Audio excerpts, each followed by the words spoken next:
আপনি যদি মনে করেন দ্য গ্রেট পিরামিডই পৃথিবীর সবচেয়ে আশ্চর্য স্থাপনা, তাহলে আপনার ধারণা ভুল। মিশরের পিরামিডের চেয়েও প্রায় ৫০০ বছর পুরনো একটি রহস্যময় স্থাপনা আছে। তার নাম স্টোনহেঞ্জ।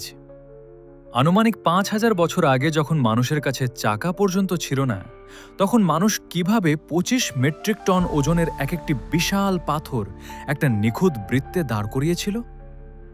আরও অবাক করার বিষয় হল, এই পাথরগুলোর কিছু আনা হয়েছিল দূরের পাহাড় থেকে।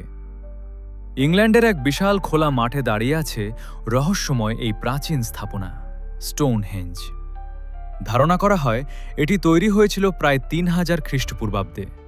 এখানে থাকা বড় পাথরগুলোর প্রতিটির ওজন প্রায় ২০ থেকে ২৫ মেট্রিক টন।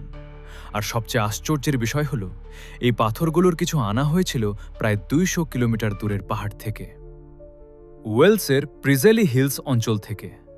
তখন তো ছিল না ক্রেন, না ছিল ট্রাক, আধুনিক প্রযুক্তি তো কল্পনারও বাইরে।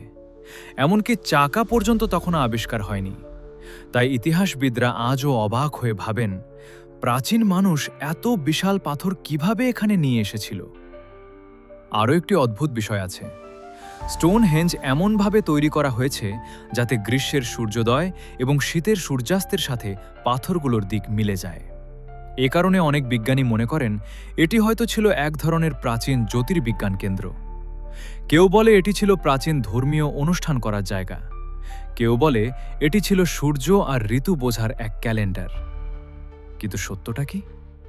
৫,০০০ বছর পরেও স্টোনহেঞ্জের আসল রহস্য পুরোপুরি জানা যায়নি। ভিডিওটি যদি ভালো লাগে তাহলে অবশ্যই একটা লাইক, কমেন্ট, ফলো দিবেন আশা করি।